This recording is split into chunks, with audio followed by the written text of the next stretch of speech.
Yeah, it is the Friday show, everybody. It's the Friday show. Stand up light, no news, just the interviews. I am your host, Pete Dominick. I don't know why I had to say that at the top of the podcast. I feel like that's more of a radio thing that you introduce yourself.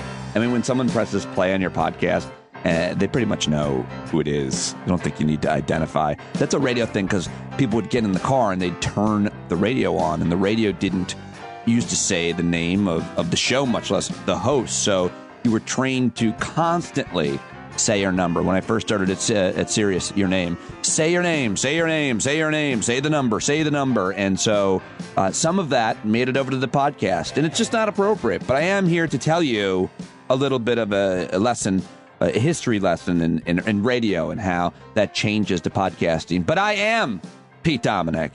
And yes, I am 10 feet tall. And yes, fireballs do shoot from my ass.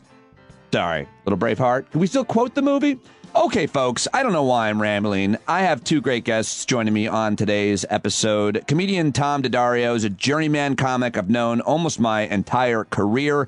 And he came on to discuss his work, his career, and a new movie that he is trying to get funded. And so I had a really interesting conversation with Tom Daddario. But first, I have the world's greatest living historian, my personal favorite historian, a guy who I think communicates so effectively and so well that I'm always very excited to be in conversation with him. He's also a really good man and good friend.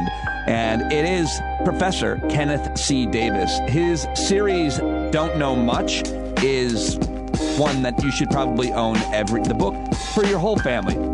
When you think about having books in your house, you got to have all of the Don't Know Much books. Don't know much about the Bible, Civil War, geography, history, American presidents, Americans' hidden history, mythology, and his most recent books, More Deadly Than War, and now Strongman, The Rise of Five Dictators, and The Fall of Democracy.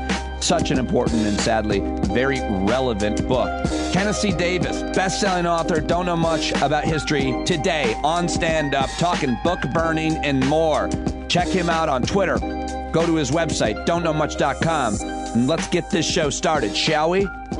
Boom, there he is, the professor himself, Kenneth C. Davis, in a tie. Thank you for getting dressed up for us. I will definitely post a video now. Great to see you. Good morning, Pete. I always get dressed for work. I believe in this idea that, you have to, I used to, work and write in my jeans and a t-shirt. And at a certain point in my life, I said, I really have to get into a certain mindset. Sure. And so that's what I do. And, this is who I am also. So it's not like this is cosplay, Right. This is how I feel comfortable and happy. And my vest today is actually a winter vest because winter has come. So thank you. This man is known for his vests. I dress for work, as you know, too, which for folks who can't see, I'm wearing a onesie, work boots, and a cowboy hat. Anyway, it is great to have you, and I'm very excited to ask a bunch of questions. I'm also really concerned, obviously, about the subject matter that we're talking about. I can't believe that we are here. We've touched on this in the past, but you really are one of the best people to talk to about books, period. Books in general, the history of books. At the beginning of your career, as a matter of fact, you of course wrote a book called 2-Bit Culture, the paperbacking of America, and what is happening right now with the banning of books, and it's happening fast, is so important. We've seen this play out. So, Mr. Book Expert, where do we start? I could start in the beginning from, how the church burned Voltaire in the 17th century, but we won't go that far into the history of book banning. The point is that books, and we can go back even further, the church burned Galileo's books. In the case of a guy named Giordano Bruno, they weren't content to burn his books. They burned him in the square in Rome. And there's a statue. If you go to Campo di Fiori, you'll see a statue of Giordano Bruno, who, like Galileo, threatened the church, and he was put on trial, and he would not recant his views, so they burned him. Galileo saw that and said, gee, I think I'll recant. that's what the so-called chilling effect is. When you see somebody else get burned at the stake, you tend not to want to get burned at the stake yourself. In other words, I'm being a little bit glib, but this is too important to be glib about. The point is that books and writers have always been suppressed by the powers that be, whether it's the church or the state or the party, because books and writers often tell the truth. And of course, the powers that be don't want the truth. So there's always been suppression of books, of writers, of fiction as well as nonfiction, because when you are in power and you want to hold power, you don't want the truth. You don't want people asking questions. You want people to be loyal and to believe what you tell them and believe what you say. And especially you want children to believe what you tell them and believe what you say. And that's why this current round of book bannings, book censorship, book removal, it happens on a lot of different levels, removing books from the curriculum. There's nothing new about this, but it's reached a fever pitch that really exploded in a way the other day when the school board in Tennessee announced that it was removing the graphic novel called Mouse by Art Spiegelman from the schools. This is a book that, if you're not familiar with it, it's one of the most brilliant books I've ever read. It it transforms the story of the Holocaust into a fable in which the Nazis are cats, Jews are mice, and Poles are, I forget how the Poles are presented, but forgive me. But it's one of the most important. Pigs. I'm reading the Wikipedia. Pigs, Americans as dogs, English as fish, French as frogs, Swedish as deer. Right. I'm talking specifically about Mouse 1. There was a second book. Mouse I don't know. I'm just reading it. Sorry. In the first book, there are really just the Jews, the Poles, and the Germans presented this way. Many people thought when it first came out, some people thought it was trivializing the Holocaust, but this went on to win a Pulitzer Prize when the second book came out. It is the most brilliant depiction, in a way, of the Holocaust that one could imagine. And this school board in Tennessee had decided that this is, too dangerous to teach to children. So it's a very, very dangerous idea that when we start taking books out of school libraries, and eventually they'll come out of other libraries, it's an assault on reason. It's an assault on history. It's an assault on truth. And that's why this is such an important issue to me and to a lot of other people around the country. If we control the classrooms, we control the future in a way. And that's why this is a very urgent situation. I would say Art Spiegelman himself responded to the Tennessee School Board's decision to ban his Holocaust novel Mouse, that's spelled M-A-U-S, by the way, with this quote: "It has the breath of autocracy and fascism about it." That's his quote. And that's perfect lead into what I was going to add on. We have seen this when I talk about powers that be. This is an element of the authoritarian approach. This is in the strong man's playbook, as I write about in my book, Strong Man. Every dictator, certainly in the 20th century, Mussolini, Hitler, Stalin, Mao, removed books and removed dissident writers. It is one of the ways they keep control. So when I say that this is not just a matter of taking a few books off the shelf, isn't that terrible? Isn't that sad? We should all be free to read what we want. This is part of a much bigger picture, which is the authoritarian, even fascist creep that is going on in this country and in other places around the world. And that's why this is really such a red flag moment for me as a writer, as a historian, and as a thinking person. Well, I would I think you can stop using the word creep. Like, it's not a creep anymore. It's taken over in Hungary. It's taken over in Russia, obviously, Brazil, one could argue. And we're very close here in the U.S. So I feel like creep might have been a few years back. You're very right, and I try and be very judicious in my choice of words. I don't use the word fascist easily. I don't like to say you're a fascist. For so long, it was thrown around with such regularity and with such ignorance of its meaning that it lost its meaning in some respects. But we are seeing fascism and authoritarianism, if by another name, because not all authoritarians are fascists necessarily.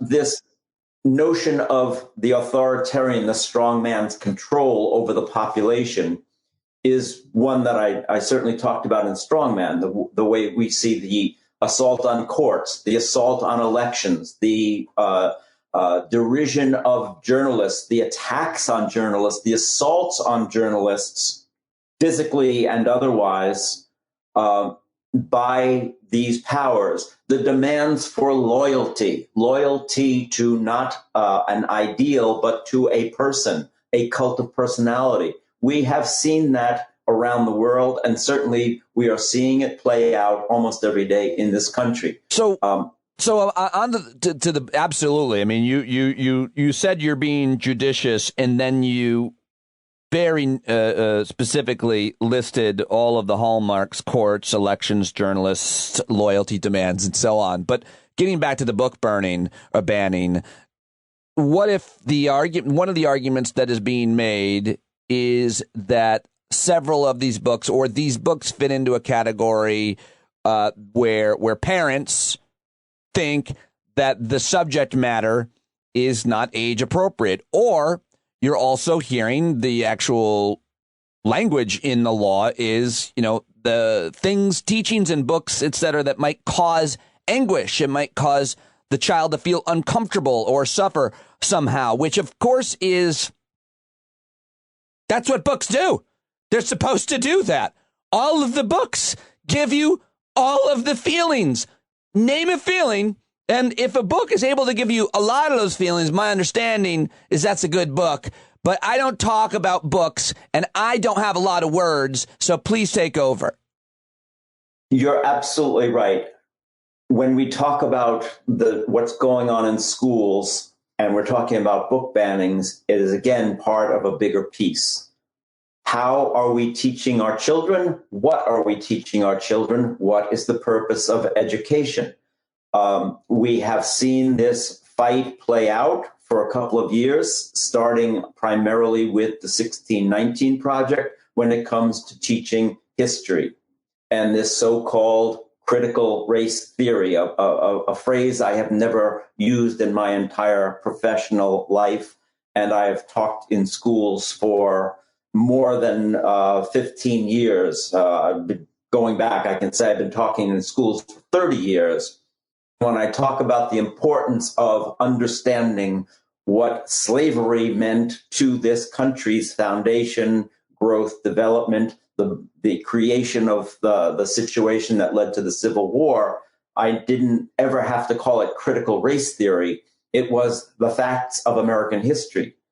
And so this notion that this somehow causes shame for children today, so we can't teach it to them, well, it's really one more indication of the sort of privilege that this won't this will embarrass or shame white children, but white children aren't the only ones who are in school. And I would also argue, even more importantly, that this doesn't create shame. This creates reality.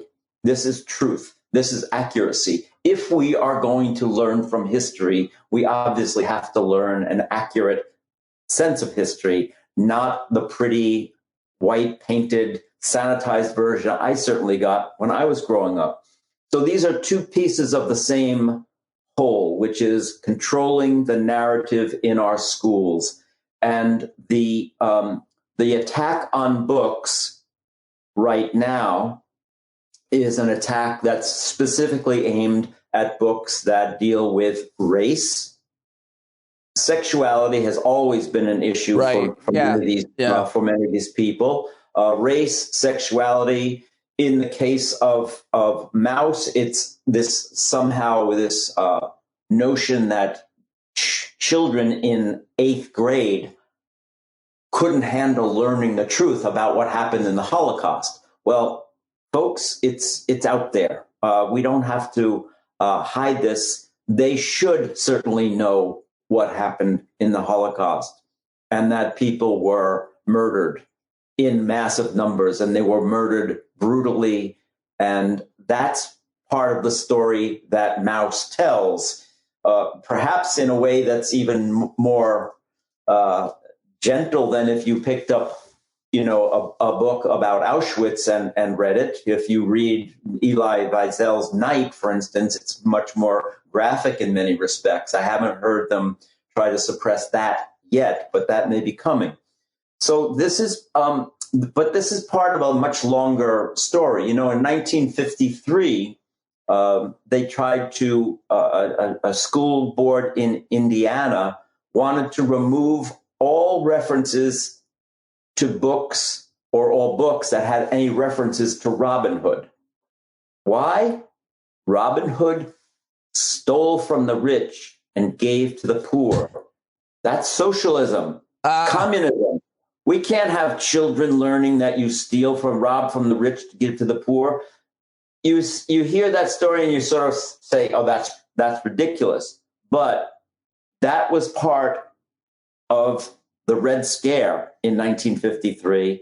And while that school board in Indiana was trying to get rid of Robin Hood, Joseph McCarthy was sending people like Roy Cohn into State Department libraries in Europe and clearing out books that were in the libraries there.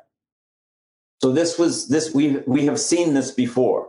This was absolutely part of McCarthyism. That's why Dwight D. Eisenhower in 1953 goes up to Dartmouth College and gives a commencement address, and he tells the audience, don't join the book burners. Don't be afraid to go into the library and take out every book. That citation is on the front page of my website right now, don'tknowmuch.com. If you want to learn a little bit more about it, it's there. So don'tknowmuch.com, don'tknowmuch.com, folks. This interview brought to you by don'tknowmuch.com. It's not brought to you by, it's just like Ken just is at his house joining me for free, so we might as well plug the hell out of all this stuff. Yeah, wow, God, I can't even believe that we are here. I can't even, go ahead, you weren't done, sorry. I want to make one more point to to address what you just said about how parents do certainly have a right to express their opinions about what their children should and shouldn't read. And I know and talk to a lot of teachers and librarians, historians, librarians, English teachers, English language arts teachers, and they will all say exactly the same thing. We don't make anyone read any book that their parents might find offensive. That child can then be assigned an alternative book. So if you really don't want your child to read Maus, maybe they'll read The Diary of Anne Frank instead, if it's part of a piece about the Holocaust. Anne Frank, I guess she's still safe for the moment. I haven't heard anybody trying to take Anne Frank out of the libraries yet. Well, you did hear her name invoked by RFK Jr. in reference to the vaccines, did you not? I have heard that, and that's that's another rabbit hole. Let's not go there. Okay. In a moment, yeah. The notion that requiring people to have vaccines is in any way comparable to the identification of Jews by a star that was preceded their then being taken to the camps like Auschwitz, where Art Spiegelman's father was taken. This is actually Maus is actually a memoir as well as a graphic novel. It is the story of his parents surviving Auschwitz. Yesterday, by the way, we're speaking on Friday morning. Yesterday was Holocaust Remembrance I Memorial didn't know that. Day. I didn't know that. I was pretty unplugged yesterday. Wow, I didn't know that. Okay. Yesterday, and that's why this mouse story is so significant in a way. The timing of it couldn't have been more extraordinary. Yesterday was the day that Auschwitz was liberated. Mm. And so it is marked as Holocaust Memorial Day, the day on which Auschwitz was liberated. And of course, very few survivors were there to be liberated. Ken, I got to ask you a specific question about the banning of and burning of books, which is, I want to try to understand the arguments around them being made now and being made in the past. And I'm sure how they differ. Meaning, if a book is published and say the book has been out for years, or it's a new book coming out, either way, there is a difference in terms of, hey, I don't think this book should be taught in schools at this age level. Then this book should not be available to be sold in stores, to obviously taking all those books and destroying them. Different efforts have been made at different times throughout history, but there's an obvious difference between the state doing it and a bookstore or a school or a library making different choices, right? Absolutely. There are choices to be made, and there is a curation that goes on in schools and certainly in libraries. Most libraries don't buy every book, don't have a copy of every book published. There are few libraries like the Library of Congress and the New York Public Library that attempt to do that, but otherwise it's, physically and financially impossible. So we have people who are trained, study, think about this a great deal to make curated selections for public libraries and school libraries. And there's a distinction between the two of them. School librarians, by the way, in your public school, actually have to be trained very, very specifically, because part of their training is that they learn how to match the collection that they are building to the curriculum. It's a basically sound idea. When an outside force like a school board or a group of parents or a legislator in Texas says these books shouldn't be in the library because they are somehow offensive to their own ideas about what should be in libraries, that's when you get into a very much more dangerous territory. And that's why I say most schools will offer parents who might object to a certain book the option to choose a different book. But it doesn't say, let's clear out the books. I saw a photograph yesterday from a school district in Texas where two men were wheeling out dollies with boxes of books. And these boxes of books came from a list of more than 800 titles that a Texas legislator had decided these books shouldn't be in schools. Curiously, coincidentally, if you start to look at that list, you'll notice that most of them deal with race. They are by women, people of color. They deal with race. They deal certainly with sexuality. They deal with gender issues, which, 20 years ago, we weren't even talking about gender issues except very quietly, but it's a much different topic now. And if you think that you're going to shield children somehow from gender issues by taking a few books out of the library, you're living in a cloud. And it's a dangerous cloud because you want to not only be in it yourself, you want everyone else to be in the same cloud with you. What is the point of education is part of what we're talking about here. Are we just trying to fill our kids' heads with facts so that they can get a good job and have a career? No, of course not. The point of education is to ask questions and to be able to develop the discernment to think for yourself. And when you start telling people that you can't read this you're telling them you can't think for yourself. So it really comes down to a very fundamental idea of what you think your child's education should be. Many people, and this goes across the board in other directions. In 1957, I think it was, the school board of New York City, the Board of Education of New York City, decided that Mark Twain's Adventures of Huckleberry Finn should no longer be in the school curriculum, primarily because of its use of a word that is now no longer acceptable in the public domain. I struggle with that idea. I would say, just someone that might think that the use of that word, the so-called N-word by Mark Twain, needs to be taught in the context in which Mark Twain wrote it. Certainly one of the most anti-racist books one could imagine, I suppose, in which one of the central characters, who goes by that name, is the most heroic character. Right. So these are really, get into nuanced, complicated things, but that's where a teacher has to be in the role of teacher and guide. Right. But it's not. But just to be.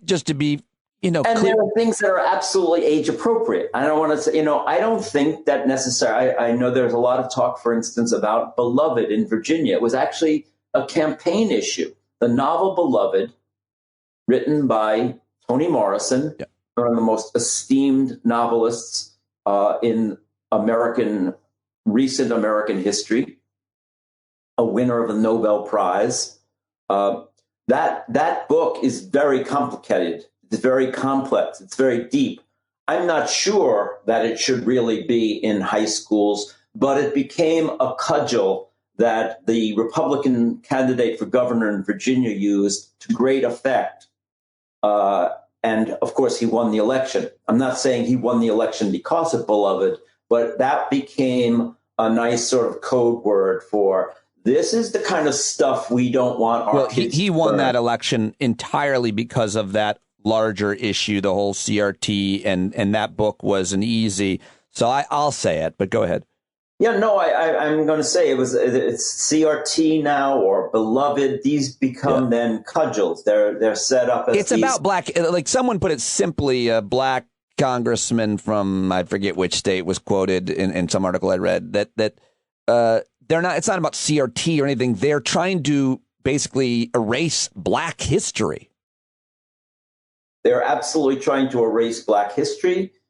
They are also, in many respects, trying to erase white history, gay issues, gay lesbian issues. Yep. Many of the books. I remember I've been watching this for a long time. You said I wrote a book called 2-Bit Culture. That book was written in 1984. So I've been watching and writing and thinking and talking about this for a long time. Books have really been central to my life, fiction and nonfiction. And once upon a time, the book was Heather Has Two Mommies. That book shouldn't be in school. We're going to teach children to become lesbians. This is part of a much bigger conversation about, again, controlling the narrative, controlling what our children think, know, what they believe. You can at home certainly teach your children that, if you think so, that Heather shouldn't have two mommies, but to decide that a school shouldn't have a book in which Heather has two mommies, which reflects an increasingly growing reality in this country, is, it's nonsensical. Well said. So, very well said. Yeah. This is not a new issue. It's been around for a long time. As I said, you can go back to the 1950s. Back in the 1920s and 30s, it was more about sex. Interestingly, when the publishers in those days used to love it when the Diocese of Boston would ban a book, because they'd put it in a big banner on the front of the book, banned in Boston, which meant this book is really kind of sexy. So you can, you want to read this. So you couldn't get it in Boston, but the fact that it was banned in Boston meant go and buy this right away. And there have been over the decades kind of the usual suspects.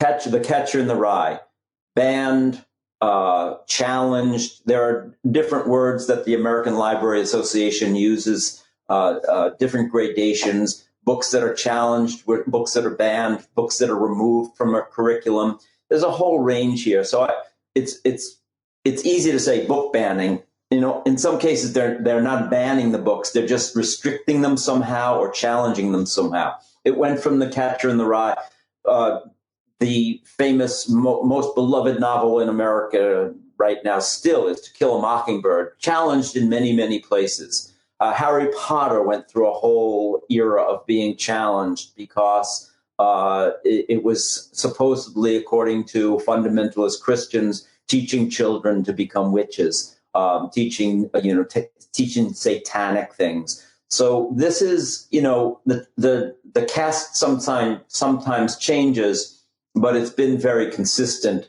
for a very long time.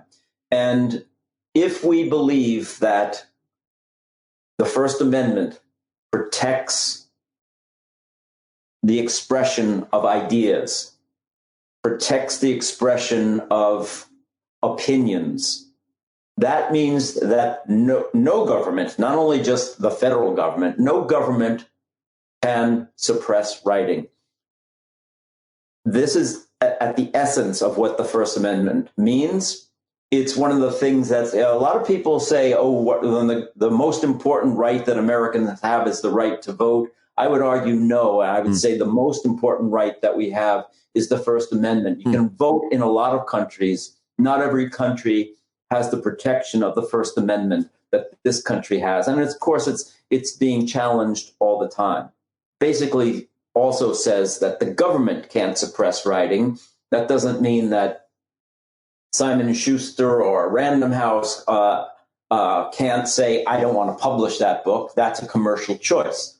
That means that I own Fox News. I don't want to have certain people on my show. That's not censorship in the sense that we're talking about the government suppressing. Right, like one of the struggles, like a Simon & Schuster really struggled to decide whether or not they wanted to publish a book written by Sarah Palin because Sarah Palin wrote it. Something like that. I just made that up, but I don't know who published her book. Well, but there was a very clear case with that publisher a few years ago with this, I don't remember his name, Milo something. Oh, yeah, Yiannopoulos. Yeah. Yes. I won't go there myself, but he had a book under contract and it was actually pulled. Right, yeah, I think he defended pedophilia, and so they're like, you know what? Well, listen, I'm going to wrap it there because I know we both got to go, but I can't thank you enough for another great lesson in your classroom. I know you've got a new book that you're working on, and I don't know if you can take a minute if you want here at the end to just mention that, because that's pretty exciting, and folks who listen to this show are big fans of you and all of your work, so I think they'd be excited if you'd give them a little bit of a little teaser. It will be truly a tease. I won't even tell you the title yet, but tease. It's a book about books, specifically a book about how I spent a year in the pandemic reading fiction. We've been talking about a lot of different books here, fiction and nonfiction, but this is specifically a book about reading fiction and how important it is to read fiction, not as an escape from reality, but as a reflection of reality. So many of the books that I read in my year of lockdown reading were books that reflect a lot of the issues that we're talking about, whether they're authoritarianism, a book like Animal Farm, or books about race in America, Richard Wright, Nella Larson, whose wonderful book Passing was just made into a film. So these are, I'll be talking about these books that we should be reading not to escape reality, but to enhance our understanding of it. Because great novelists make up stories, but they are also showing us a glimpse of the truth. Right. And that's what we should really be interested in as we go forward here, trying to get to the truth. Kenneth C. Davis, thank you so much for joining me. Very excited for the new book and always honored to be in conversation with you, sir. Always a pleasure to talk to you, Pete. I'm I'm passionate. As I said, I've spent a life in books. This is really important to me. Read go to your bookstore, go to your library, use it. Get those books while you still can, folks. Yeah, get them while you can. All right, there he goes. Kenneth C. Davis, the professor. Check out don'tknowmuch.com. Get all of his books right now and let him know that you heard him right here on Stand Up. Always a great, great guest, and I'm very excited about his new book about books. He told me the title. That's right. I know it. But it's really exciting. Very excited for him. All right, now I am welcoming a first-time guest here on the show. But I've known this next guest a long time because we started out in stand-up. I think I started out maybe a little bit before him in my career and in my life because I was pretty early. I moved to New York City when I was 18 and was on stage for the first time when I was 18. Tom Daddario, who joins me today, started stand-up a little bit later in his life, but he has done really well, and I've seen him grow as a comedian and as a man, and he reached out to me to ask if he could talk about his project, his film project. It's called Pancakes and Syrup, the movie. It's a full-length film, and he's trying to raise money to fund it, so if you're interested, you can make a donation. But more importantly, I'm just happy to have a conversation with Tom Daddario here on the show. You can find out more about Tom online, pancakesandsyrup.net, at Tom Daddario on Twitter, and you can follow him on TikTok, where he strangely appears shirtless a lot, unexplained shirtless. I asked him about that. Anyway, we talked actually a couple weeks ago, but I've been saving it for to help him promote, and more importantly, because I wanted to wait for the right time, and today's the right time. So, ladies and gentlemen, Tom Daddario for the first time on Stand Up. I've just told you all about him, and it's been years since we've seen each other or talked, but whenever we did or do, it's like nothing has changed. And it's great to see you, Tom. I'm psyched to have you on my podcast and to talk with you about your life and your work and this new project. And so let's do it. Welcome, sir. Yeah, man. Thanks, brother. Great to see you, too. I mean, it's been so long, and we've always gotten this, like, if you grew a beard, I shaved mine. Like, we always got this. You remind me of something. Like, I got the I can't tell you how many times I got the Pete Dominic thing. Yeah, well, you know, I was one of the hot, young, bald, white comedians in New York City. And then you showed up on the scene and they were like, it's Pete Dominic. And you're like, I'm not. No. Not true. I'll take a spot, though. Like, I took some of your spot. I just want you to know that. Like, there were times when they're like, you Pete Dominic? And I'm like, what? Depends on what time he's going up. How did you, I mean, when did you start doing comedy? I'm trying to remember, like, when or where we met or hung out. You know, it seems like it's all, you know, every single club and every single venue in New York. But dude, it was mostly stand-up New York. But you're doing it longer than I am. But one of the first times I met you, you were so cool with me and also kind of so shitty at the same time. But I'll explain how that worked. Go ahead. You were hosting a bringer show that I was doing, right? Yeah. For, like, as a pro on the show. Yeah. And I was kind of new. So you went up and you just, like, slaughtered with, like, all crowd work. You were like, so where are you from? And you're an electrician, and you were just coming up with great shit and just, you killed. And then I went up and I'm new. And they're like, hey, let's ask me what I do for a living, you know? And I, tried to do jokes about my sister or whatever. And then, when I got off stage, you came over to me and you were like, dude, I'm so sorry. Seriously. I apologize for, like, doing all the crowd work. You came over to me and you said, dude, I'm so sorry. I got him, like, all frenzied up with the crowd work. Yeah. And then, when I went up, I was kind of green, where I didn't know to, maybe now I'd go up and then piggyback off of what your crowd work, and mess with it. And you were like, dude, I'm so sorry. So I just ate it, like, for 7 minutes. That's not uncommon, obviously. And I think I try to get better at that as I used to host a lot of those shows as a veteran hosting a new talent show. You don't want to, you want to set anybody up to succeed, and never do you want to set them up to have a harder time. And I think I didn't realize it until a certain point that that's what would happen if you went up and you did the bop crowd work, and you got to launch into material at some point to set them up, because most comics especially new comics, aren't going to come up and try to banter with the crowd and win them over. So yeah, I hope I learned from that. Maybe I learned from it. Maybe I didn't. Yeah, maybe you can't. It's hard to shift gears when you're new. Yeah. You know how you got these blinders on, and you just have your thing, and you're gonna like do this joke and then that, and then it's hard to go up and just go like, hey, he talked to you a bunch, and you know. And where did you grow up, and how did you get into? At what point did you get into comedy? I got into comedy pretty late, like in my 30s. So I had to sort of hit the ground with my feet moving. You know, like I really did a lot of shows. I mean, a ton. I mean, obviously we saw each other around the city a lot. You know, and but it was a lot of work. I mean, I grew up in New York. I grew up in Queens, in Astoria, Queens, and then got married, moved to Long Island, did the typical thing. You know, got divorced, moved back to Astoria. What were you doing in your 20s? What were your 20s like? Shit, I was doing. I was always like active in showbiz. Like I was doing plays and a musician in my. When I was like 17, I was in like a band in the neighborhood. Like, you know, everybody knew me. I was like a rocker. You know, had the long hair and the whole thing, and you know, then moved into acting. And then in my 20s, I was doing some acting. And then when I got toward my late 20s, I had met Lee Frank, who I don't know if you ever met Lee Frank. He moved out to LA and started writing for The Soup or something like that when it was called that show. And I met him, and he was like, we had done work on a show where there were comedians and also actors on the same show. And I worked with him, and we kind of talked all the way home.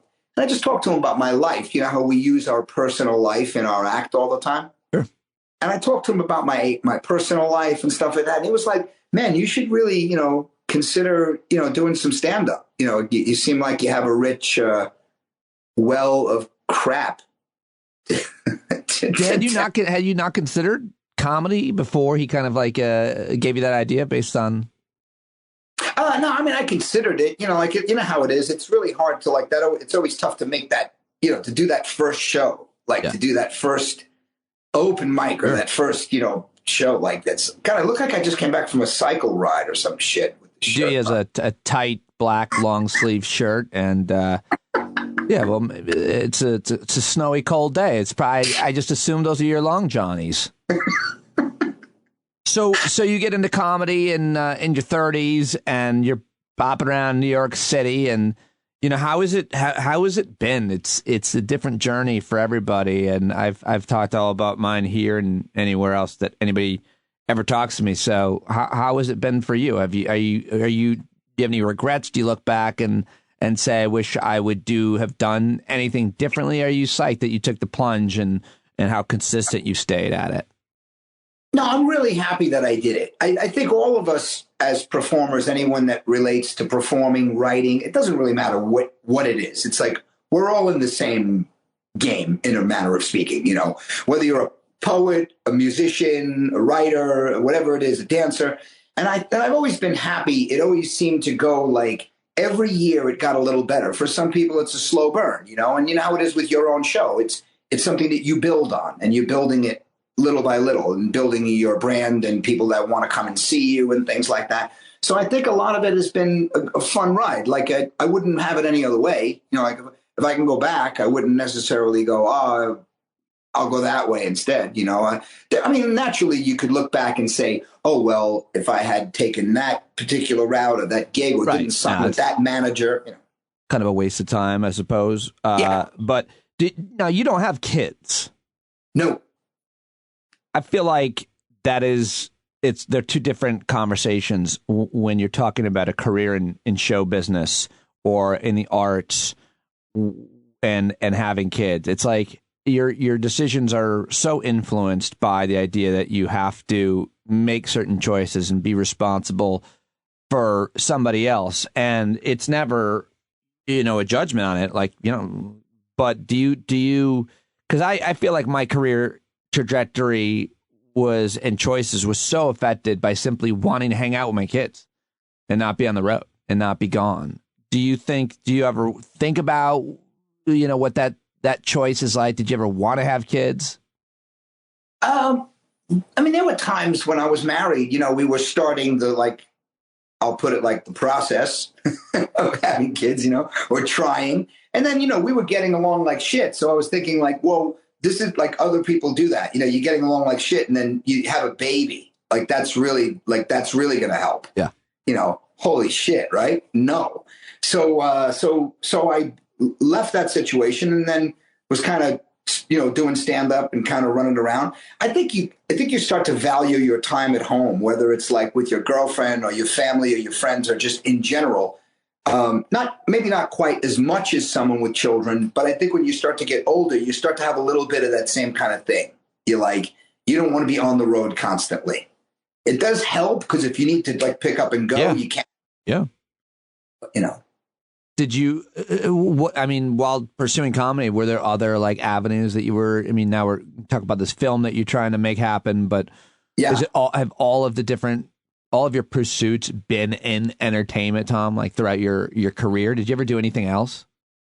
Well, I had like a day job that I would do from here and there, to balance things out. Yeah. Like when you're doing work, how it is doing the road and working, and then the summer can get slow. And, so fortunately I have the kind of schedule I can randomly set it up anytime the way I please weekly, in the past. And thankfully, especially when COVID happened, I know it affected all of us. So, I don't want to break out the tiny violin anytime soon, because a lot of people have but I'm interested in every single artist or live performer talking about how they made it through this time. Whether it be financially or emotionally, because even if money wasn't an issue, which it is for the vast majority of us, then if you're not able to do that job and then not knowing that job that most people love, which is why they're doing it, is ever going to come back, the emotional wreckage that has caused so many of my friends has been incalculable. How have you dealt with it? I'm trying. That's the only way I can put it. I'm trying. It really gets to me sometimes. And it's something that, especially starting a career like that when you're 37 years old and then saying to yourself, like, I got to be the funniest guy in the room. Like I have to, well, not in the case, obviously, when I had to follow you that night, but I would, you're like running, your feet are moving before you hit the ground. Like I was doing probably 10 or 20 shows a week, like any place I can get up, I was getting up, and I was determined to become professional.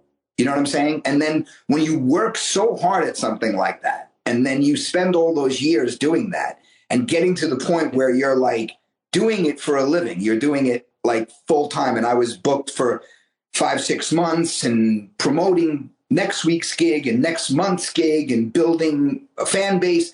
And then all of a sudden, like in like a week, everything just like I was answering the phone and it was just like, okay, like I was almost saying like which dates. It was just, how it was. It all kind of crumbled. Yeah. And it just like, it can get a little hard sometimes, but then unfortunately I'm an empathetic person. So I just say, I figure like I have a roof over my head, dude. I got food in my stomach.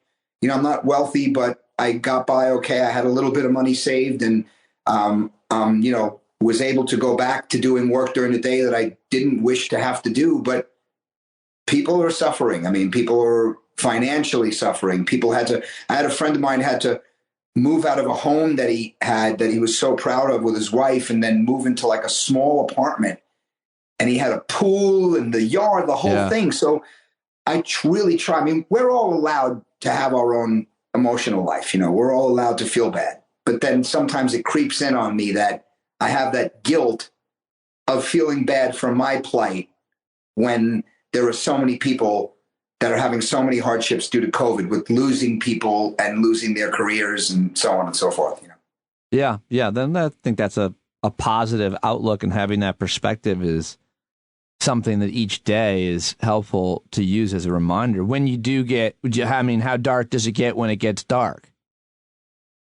It's not dark to the point where like I want complete darkness, if you know what I'm saying. Like it's not that bad, but it's gotten to the point where, you lay in bed at night and you're laying there wondering, sort of what the hell happened, and not wanting to go and do that job that you didn't have to do any longer.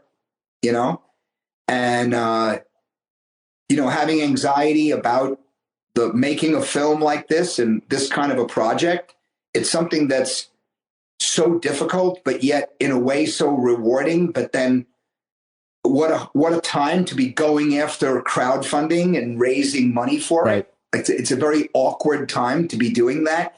But at the same time, it's like it fell victim to COVID like a lot of things did. We were going to launch a fundraising campaign in the end of March, beginning of April 2020. And it's like, we can't do this now, Yeah, I mean, anytime you're trying to raise money for anything, a worthy cause to help the plight of children, much less a creative project like what we're talking about or about to, it's dicey. I mean, asking people for money is just, it's certain people have an easier time of it, obviously, than others. So you and your buddy, who you've known a long time, who's an actor, you're trying to produce a film. It's called Pancakes and Syrup, and you've written the screenplay. Yeah. Yes, we're determined. This is getting done. This movie's getting done. We have some financing of our own that we're going to be, putting in when we need to. And we wrote the script probably over a 8 or 10 year period. Put it down sometimes when we were busy. Got back to it. Started. You have to start something on a specific schedule. You know how it is. Like if you and I decided, hey, you call me or you shoot me a text. You're like, Tom, I got a great idea for a show. I think we'd write it well together. Yeah. You have to say, okay, every Wednesday night between 6 and 9. Yeah, that's hard. I don't think I've even ever collaborated on something quite like that. I really don't think I have. You need to be specific and need to have a schedule and you need to really work on it. So we started doing that. And then there were times when I would get busy with shows. I'm overwhelmed with doing shows and traveling. And Rob Cividanis is his name. Robert Cividanis would be doing stuff on his own. And then we would have times where we would get together and write it. So we created it, like I said, over about an 8 to 10 year period. And then we had it. And then you realize, like a lot of people do, you've been in this business a long time. It's not like it might have been years ago. You need a literary agent. Yeah. Just to be able to submit a script. It even says it like on their website. They're like, it's almost like don't even bother. Right. It says. Like there's got to be some kind of a funnel to be efficient, and there lies the struggle, because if you have a good product and you can't get it into the funnel, then that's challenging. But there's any number of ways to get something done like this. So tell me about what's the screenplay about? Who are these two guys working on this film for so long together? It must be a pretty original idea. Pancakes and Syrup. Yes, it's pancakesandsyrup.net is the website. Got it. What can you tell me? Well, it's the name interestingly kind of stuck, and we managed to get that in. It just happens to start in a pancake house in New York City, and it's about two guys that are trying to make their way in show business, traveling from New York to LA. And they're both struggling with drug and alcohol addiction. So there's a lot of connected drama with that. Pardon me. Rob's a recovering alcoholic. And I'm like a womanizing kind of drug user. So we have some clashes and movement. And it's sort of like, sorry about that. Let me grab water. Hang on. What's a womanizing drug user? Yeah, that's very unusual, I guess, for a comedian, right? To be that kind of a guy. No, I mean, like you're being literal. You're womanizing. You're chasing women a lot, and like a woman chaser. Typical guy on the road, typical comic on the road, using drugs. Smoking, kind of like Mr. Easygoing kind of guy, looking to just get him ahead. Rob and I are not close friends in the script, but I let him come along with me because he tells me he has a connection in LA. So right away, you know how it is with comics, their ears perk up and they're like, oh, who's this guy? Right. Well, how much of this is based on your life? Are you a womanizing drug abuser?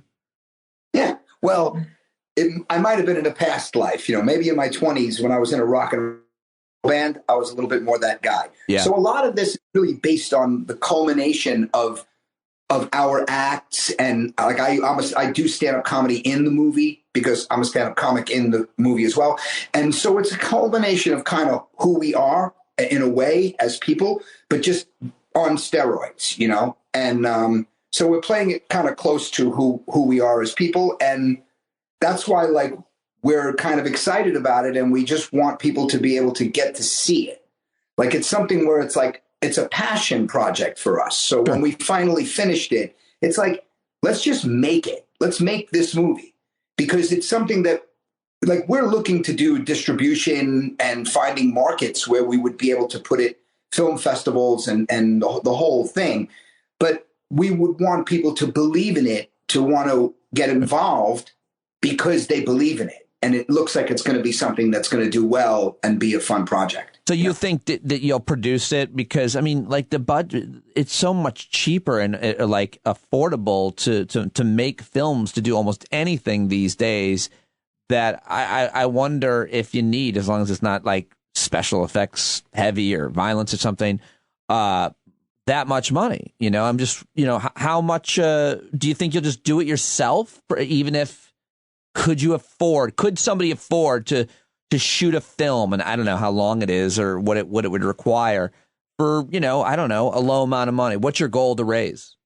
Well, we worked on it today, and we're probably at about 90 pages, and they say it's about a page a minute. Mm-hmm. So, you know, we're close to around that, depending on what goes on. And there isn't a lot of special effects. A lot of it is really our connection with each other and our chemistry. Like dialogue. And yes, it's very dialogue driven. There's no cars flipping. We don't have any buildings on fire. You know, there aren't really many special effects, small amount.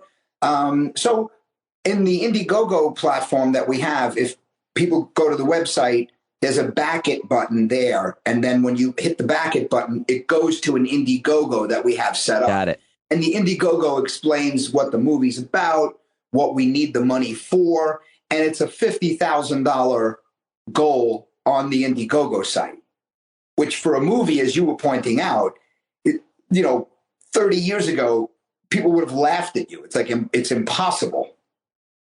But today it's not. Right. Yeah. I mean, especially if it's what it sounds like it says, you know, what you're talking about is. It's a fascinating time to be alive, period. But to produce something, it's just so interesting because, you know, just my own example is being at Sirius XM. Like, when I started there in 2006, I couldn't do what I'm doing now, not only because I didn't have anybody that knew who I was and build an audience, but more importantly, just the technology. Like the idea that you don't need a network anymore. You don't need a $70,000 camera anymore. And it's wonderful because in many ways it flattens out opportunity. And if you got a good thing, it would make you think that you got a chance, as opposed to when we started. I don't think that was the case. Do you agree with that? Or? Oh, absolutely. 100%. It's a totally different scene now. Like, you basically have, I mean, I'm on my phone right now while I'm talking to you. You basically have an editing movie studio. You could be on TikTok. You can become, like, I'm on TikTok a bunch, and you could become, you can have fans and develop a niche on different platforms. Right. Using your phone. Yeah. You know, you're sitting in your car, you're walking to the store, and I noticed in a lot of your TikToks, which everybody should follow Tom on TikTok. It's Tom Daddario, right? Yes, Tom Daddario. It's like the guitar strings, but if you take out the apostrophe, like Daddario. I noticed you're shirtless often. What's that about? My girlfriend's always telling me, like, if you don't have your shirt, like, your shirt's off or your pants are off, which, you know. But yeah, I don't know. I guess it's just a thing. I've done it, and then sometimes it'll just be random. You look to be in great shape. Oh, thanks, man. Yeah, like maybe, I don't know. You too, man. I mean, like, I could say maybe it's because I don't have kids, but you have kids, and you're in good shape too. You know, look at you. I mean, listen, my body's a temple. I take good care of it, Tom. But I mean, like, what's your excuse? You work out a lot or something? You look. I mean, I'm always, frankly, I am always impressed with, like, guys over 40 that are still in any way committed to being not getting the chub and everything, you know? Yeah, I mean, and it's not even about, like, the most obvious things to me anymore. It's like, the way that you look and feel and appear, or if you're trying to attract people, whatever. It's a health question to some extent. We all struggle. I mean, and it's harder as you get older to be healthy. So I always just have I wouldn't say I have less respect for some. I'm just always impressed. So I'm just saying I'm very impressed with your upper body physique. Thank you, man. Thank you. I was some of it is rock climbing. I worked at a gym teaching. I worked at Brooklyn Boulders in Brooklyn for like 3 years. Cool. Teaching bouldering. Cool. And then since then they were kind enough to just give me I have a lifetime membership for both of their gyms. So I'll go in and climb. So I'm rock climbing. I don't see any TikToks of you rock climbing. I want to see you on the wall. There is something up there, right. But I do too much. I have so much content, dude. It's so hard it's buried. I could pin it for you. Maybe you could see it tomorrow or something. What do you think is by the way, the secret of like what TikTok seems to be just, I mean, overtaking almost all social media, and a lot of people are. It seems like findable. Like you have a lot of followers. It seems like you can gain. My friend is a constitutional law scholar, and he has like 8,000 followers in 2 weeks, and he's just just talking on. I don't get it. I haven't really gotten into it that much. Oh, you haven't? I didn't. I never checked your platform. No, there. I just started. I haven't posted. I've posted like 5 of them, and I don't even know. It just. I get a little intimidated with social media because I like what I like, and I don't want to learn a new thing, I guess. But you're pretty known, dude. Like, I mean, I was on. I do like a live often. Like I've been doing it with a friend of mine, Josh Brandon. He lives. You go live on TikTok. He's a good guy, and Josh Brand, he does a lot of videos. Like he did a really good video for like the January 6th. It's incredible. You know, he's jbvo.me. Okay, and he's a really really good dude, and we do lives all the time. And I had mentioned that I may do your show and come on to talk, and I haven't seen you in a long time and promote the movie a bit. And he was like, "Oh yeah, I've heard of Pete. I've heard of Pete Dominic. Yeah, I've heard his show is really good. So your name's out there for sure, man." And Dean Abudallah as well. He had mentioned, Sure, yeah. No, I got to do stuff with it. I'm interested in it. Just doing a daily podcast I love it, and doing more. It's every screen is another minute on a screen, and I'm not saying I'm unhappy doing the work. It's just trying to find balance. So as soon as I think, I gotta do all these social media platforms, I should just streamline it and, make a post and spread it all out. And I will. I'm going to be massive on TikTok. You'll see. I'm going to go shirtless. I had shirtless, and then just mimic my videos. Just take all. Yeah, there's one of them where you're lying down shirtless on your tummy like a little baby. And you're making a point about politics, and it never occurs. It never makes sense why you're lying down shirtless on your tummy. And I must have watched it five times. I'm like, why is he lying like that? And why is he talking about Joe Biden? But I don't know why he's shirtless. And so I think that should just be your thing. I think you should always be shirtless, but never reference it. And to never reference it and always look like a baby, like put my feet up. No, but continue to talk about thoughtful things like, yeah, it's me, Tom Daddario, and economic policy is something I'm real passionate about. And then the viewer's like, why is this fucking guy shirtless? And then it never is revealed. It'll just end up being like a constant theme. One day it'll come up. Why is Tom Daddario shirtless? Yeah. Or at least in your obituary. We never found out. Yeah, on my tombstone. We never found out. Why is Tom shirtless? You mentioned politics, and I know that I'm watching your TikToks, and you have a lot to say about everything, which is great. But how did you come up? You grew up in Long Island, a white Catholic boy, and now you're a fairly liberal white man, it would seem. And I'm wondering what affected you, what impressed you, were you always into politics? Was there an event, an experience, a person that got you interested in social issues or anything else? What changed things for me? A lot of my going way back, which I won't stay there long, but my mom's influence was big on me. She was very, very liberal and very 93 years old, all about LGBTQ plus, very, very friendly, really accepting of everyone. And I didn't really respect my dad very much, so I didn't take on his persona, which was, kind of Archie Bunker-ish on steroids, like racist and a bigot and a homophobe. So I stayed. So I didn't really respect him much. My mom was wonderful. She would like talk about like our tenant and friend, is gay, and she always felt it necessary to say like, James upstairs is really great. He's gay. Like she would need to tell people, and we're always like, Mom, you don't need to tell everybody that. Like, but I was proud of her because she was just. Is it true that your mom would subtly do the jerk off motion with two dicks on either side? He's dreaming about skiing. He's dreaming about skiing with two guys. Oh no, but that was like that. No, that was. I think that was a thoughtful way to be at that time for sure. Too, it's like it says a lot of things when maybe you talk about like he's gay. Like I hope that's okay, or we're clearly okay with it because he lives. Like I don't know. Yeah. It was a different time. At that age, she was so proud of how proud she was of being so all inclusive that she would express it that way. And then for me, it really started changing where when Donald Trump became president. And all of the chaos was kind of ensuing in our society, I kind of stayed out of it, on social media. I really don't do much political stuff on Facebook. And then just when it started getting to the point where it just got to this with the big lie and January 6th, and like it started to become where if you're not part of the solution, you're part of the problem in a way. And when you just remain silent all the time, it just started getting under my skin a bit, regardless of how it might affect me when it comes to who might come and see me, or, you know how it is. People always go, hey, be careful, you're going to alienate. Right. So, and it's like, that just gets tired.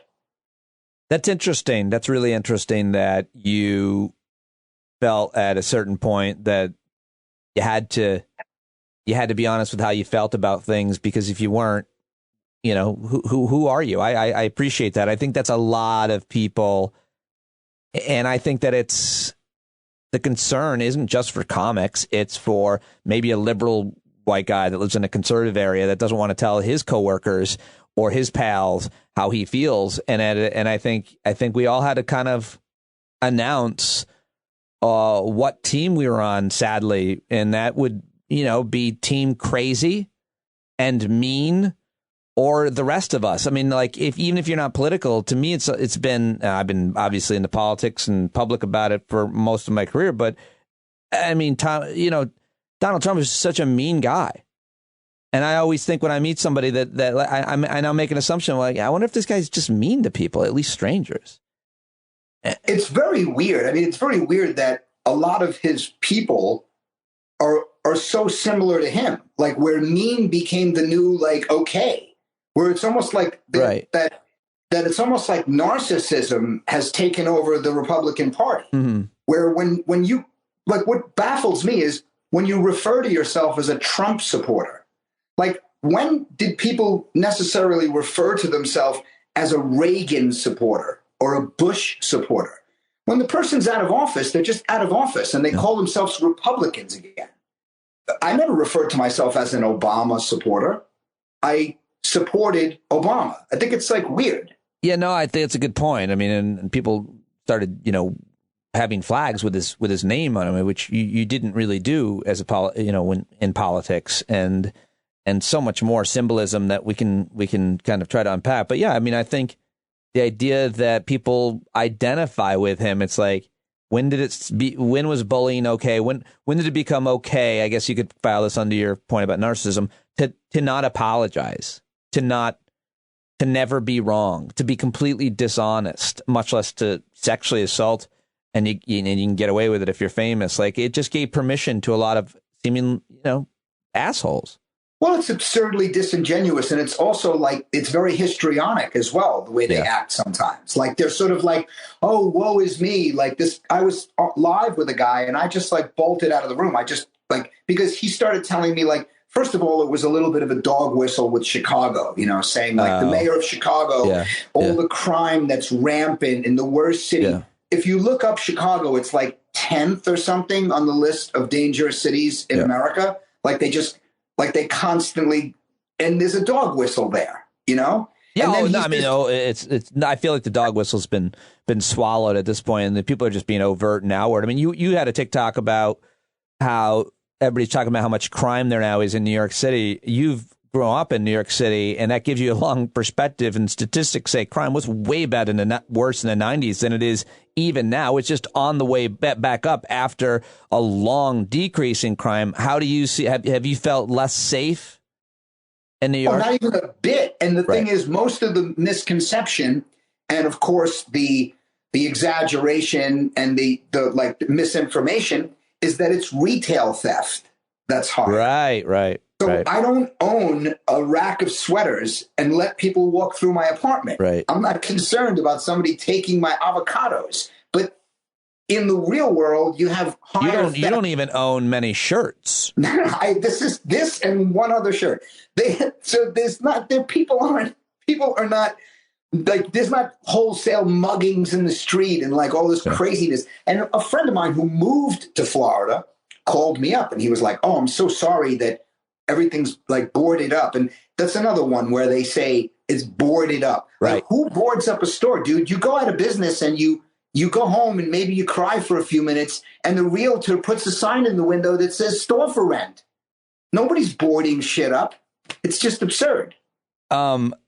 It really is. I mean, yeah, and after we were already so divided, then Trump gets elected, and then 3 years of that, it just divides us even further. And every day is a nightmare because every day he is just constantly driving stories about himself and the things he's saying. But then the final year, we have a worldwide pandemic, and he becomes not an afterthought because he's on the forefront of either ignoring it or really not doing anything about it. But that then drives us all collectively insane, even without him, that we have this virus. And so my question to you is, like, how have you navigated like the last 3 years? Where have you been on the spectrum of going outside, of travel, of being worried about being sick? Have you had COVID? I am like a COVID slut, bro. I've had COVID 3 times. Wait a second. How did we not open with that shit? By the way, I was going to say, you look like you had COVID several times. God, what the three you're positive 3 times. 3 times. I had the OG, which I call OG, which is the very original. Yeah. Wow. When did you have that? Gangster. Right. I know Dr. Carroll would never refer to it as OG, but I did. But I had the OG, which was back in like April of 2020. Mm-hmm. And then in July of 2021, I got Delta this year. And then I got the Abercrombie, I call it the Abercrombie variant. It's like the right, it's overpriced, it's expensive for you, and it's made in China, right? That's what they think. So, but the Omicron variant, I got that one 3 days before Christmas. I got boosted on Monday, and because of a show I did on Saturday, I got sick on Wednesday. Wow. Did you ever get really severely ill? No, thankfully not. No. The first time I got it was very, very mild. I was like tired, really tired, and like crashed for like 14 hours and tested. I was positive. I just quarantined, stayed home, did what I had to do. And I got through that okay. And then when I got Delta, that hit me a little harder. That was about 5 days of 100.4. Like, I kind of always felt like there was something holding back a lion. Like the fact that I was vaccinated. It just felt like it was weird. Like I wanted to get sicker, like it was it was achy, kind of like a baby flu. It's a really interesting perspective that like you felt like the vaccine, if not for it, you would have been even more ill. And that's what was kind of that. Yeah, because you can't feel such a thing. But that's exactly what was happening. Most likely it was working. It was doing its job. It was. And most people just don't get it. They don't realize like that. And look, obviously, I'm not an epidemiologist. I'm not a doctor. Oh, I thought you were. Oh, yeah. No, I was. You dressed like one. I was tired of that doctor shit and all the money. So I decided, let me become a comic and hand out flyers in the winter. But But obviously not an epidemiologist, but the viral load is something that the misconception that people don't understand is that if you're vaccinated, right? And it's almost like the equivalency of like you open the door and fireflies come in the room. And as vaccinated, your body is seeing them as something it doesn't want because of the vaccination. And it's grabbing at them, and it grabs at them. Now, a few of them get through because you can't grab them all. Right. And you get sick. Right. But you don't get that sick because you didn't get a heavy viral load. But then conversely, if you have no vaccine, you open the door and the fireflies come in and your body's kind of sitting there going like, oh, this is kind of cool. Those are pretty.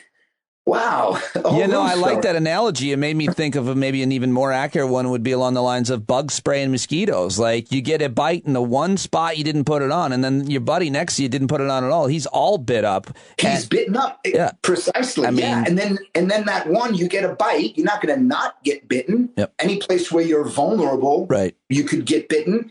And then your body is sitting there just ignoring the fireflies filling the room. So the viral load becomes more significant, right. And you become more ill. And I mean, you know what's interesting, though? What I like about today is that all the social media, it's so different than when you and I like first met, that there's so many people now, like it could be discouraging and also exciting at the same time. When you see some of the bozos on social media and the misinformation and that they believe some of these like outright lies.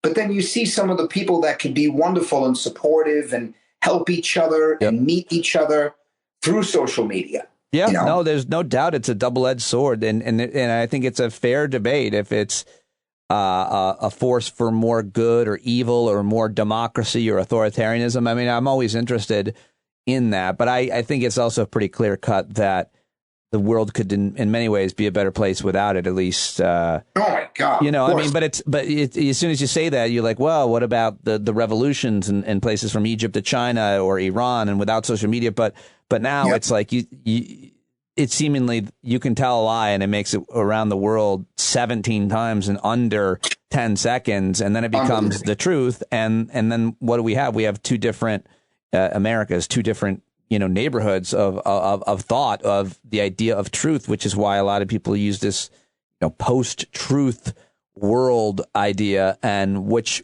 planet are you on, Earth 1 or 2? And how do you so I like to ask everybody this question because everybody has different answers or experiences. Do you have anybody close in your life, friends or family member, that was either like a big Trump supporter or a big anti-vaxxer, that it's been damaging or permanently damaged? It's so interesting that not really. I mean, I wish I had a better answer for you. I have. You don't have a lot of friends, right? No, it's like I have one shirt. I have one shirt and a Christmas tree that's been up since last year. And two friends, and one of them you've never met. It's just a virtual thing. That's just right. And one I considered you a friend, Pete. I'm so disappointed. I'm fine. If you want to put that in the column. You were the second one. I'm not hanging out. I'm not hanging out with you in real life, you fucking COVID attracting magnet. Oh my God. I'm a COVID whore. Well, I mean, I know people, who have had issue. Like my girlfriend's uncle passed away from COVID. Friends of mine had people at their jobs pass away from COVID. My cousin, my uncle got very, very ill from it and luckily, survived. It is tough, and living in New York, what it's like. I've seen the trucks outside the hospitals, and that's when we get upset. That's when I get upset, Pete. And that's why I started getting really involved in expressing myself, was when people were saying it's just a flu.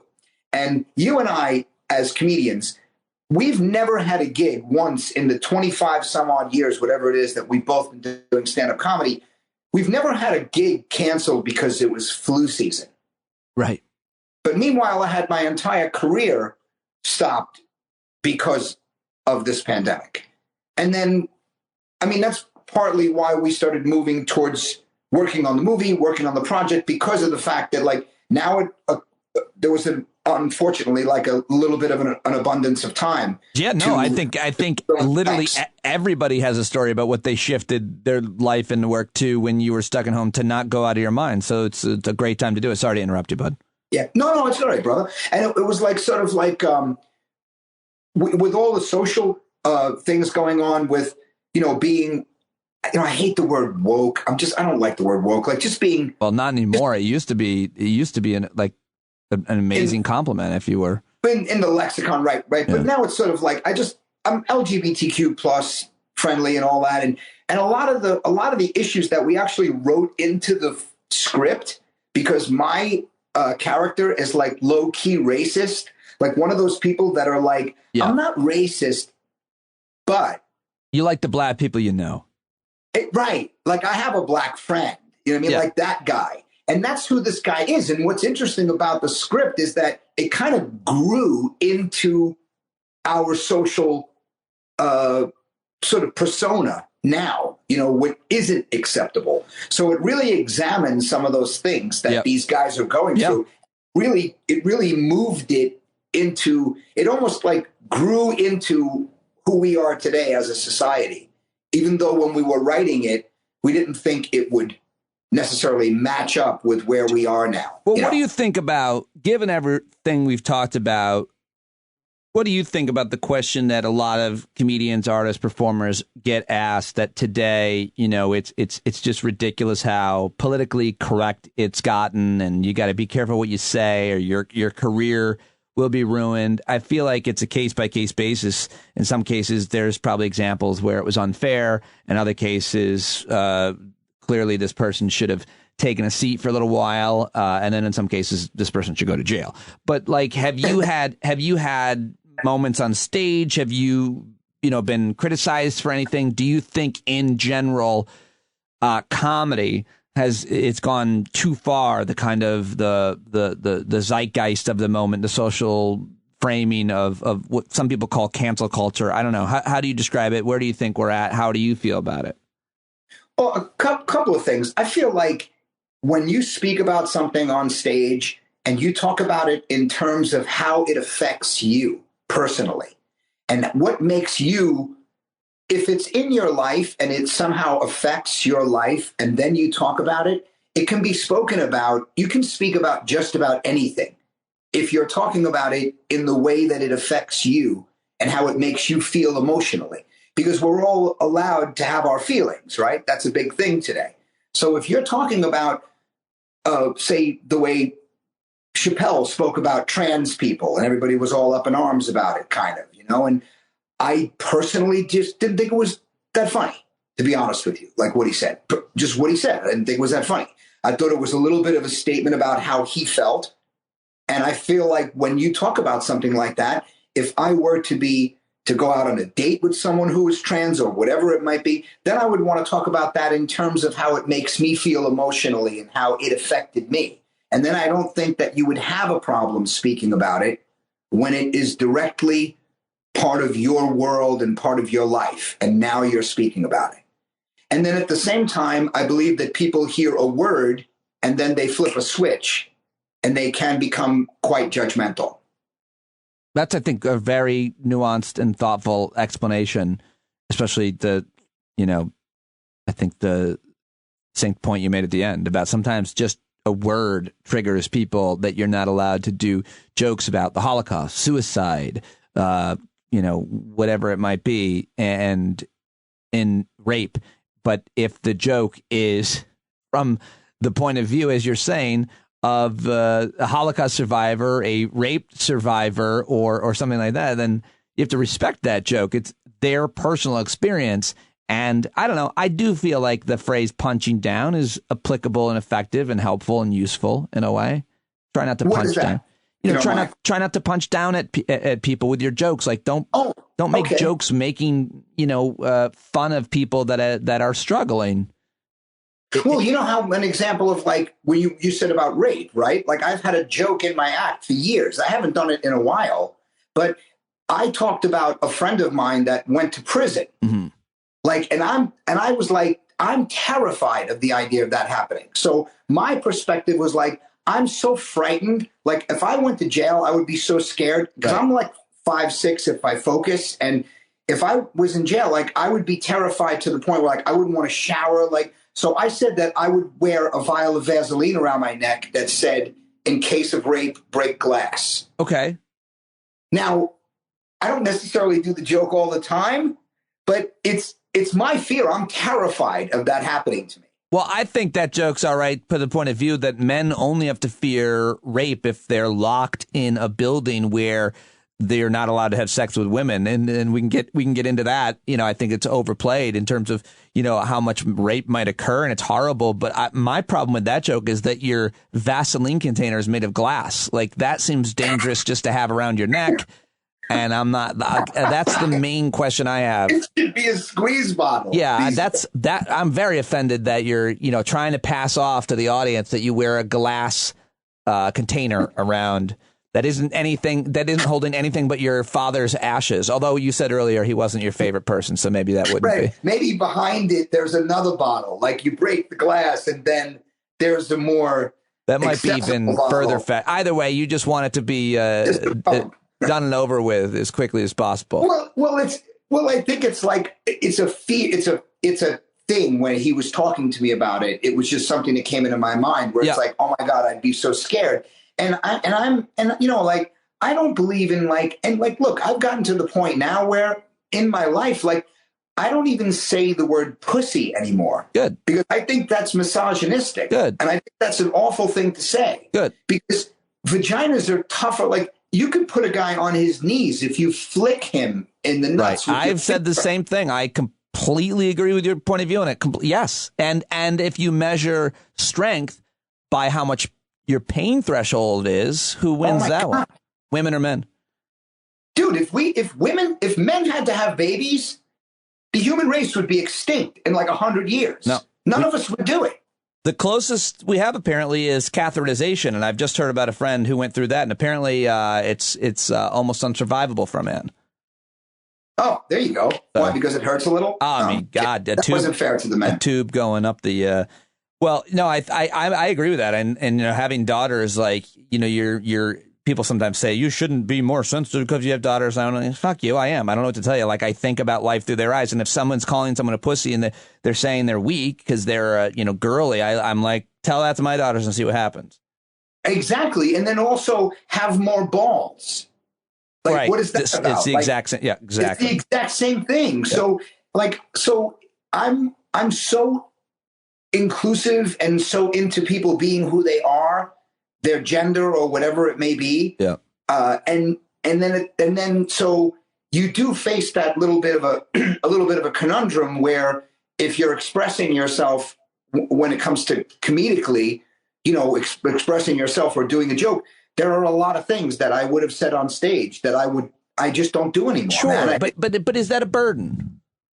Not for me. No. Right. And I think that's the point. I think that's called like, it's not being woke. I think it's a maturing process that we go through over our lifetime, and that younger people start in a different place, but they have their own maturing process. And I don't know why it has to be so controversial, but you know, you grow up, you stop saying certain words and treating people a certain way when you realize it's hurting them and it doesn't feel good anyway.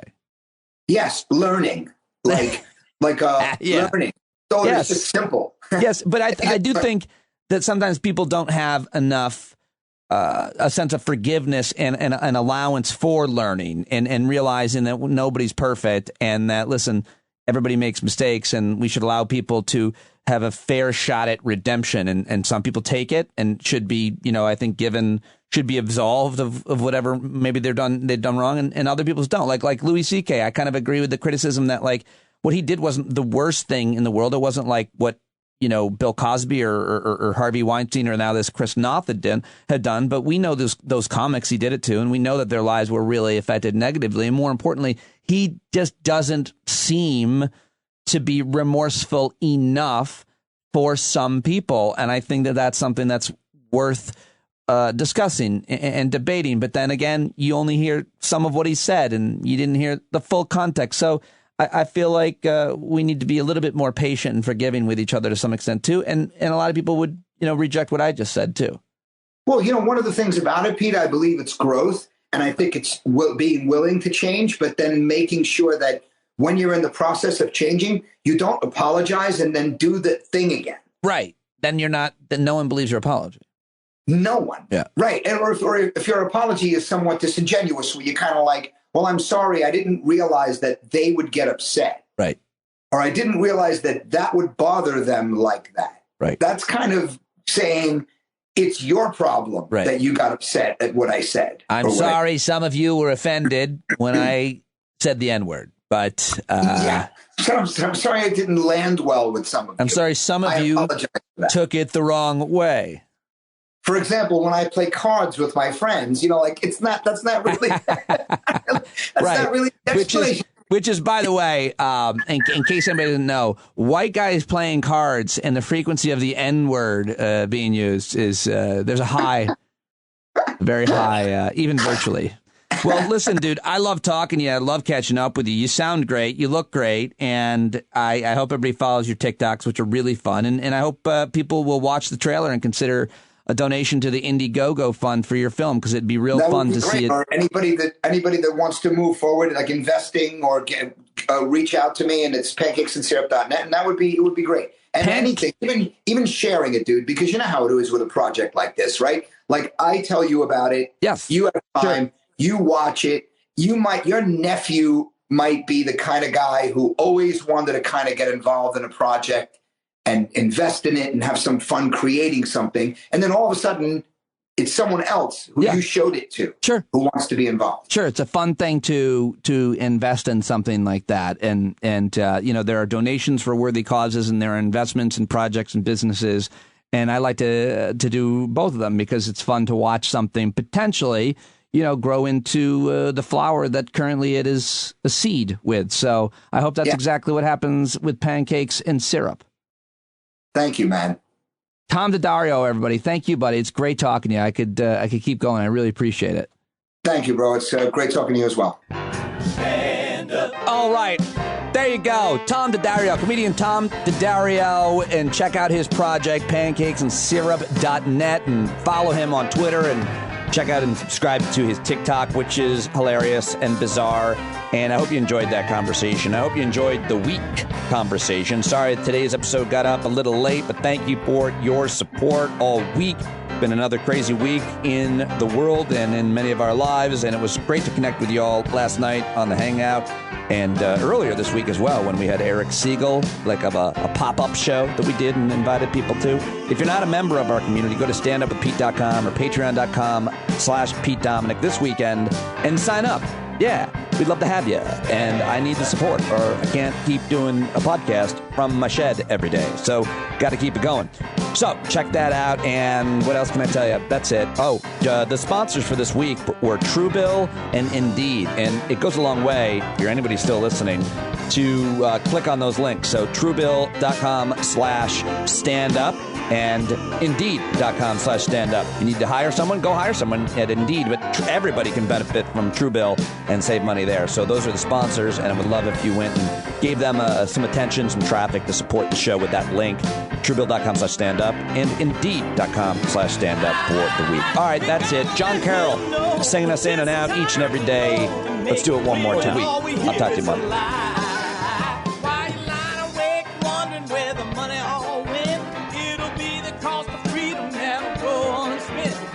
See him flee the scene of that experiment. If you stand up, all right, we got to speak up, we got to reach up and raise your voice in every way you know how. Don't be toes up, you got to show up. Ain't no better time to do it but now. No need to pledge allegiance to no wanton tribe. Rise up, show obedience to the voice inside, and listen well, and it'll tell you not to run and hide. It says stand up, stand up, got to stand up. Ooh, come on, just stand up. Everybody got to stand up in the darkest hour. Stand up, people got the power. Stand up.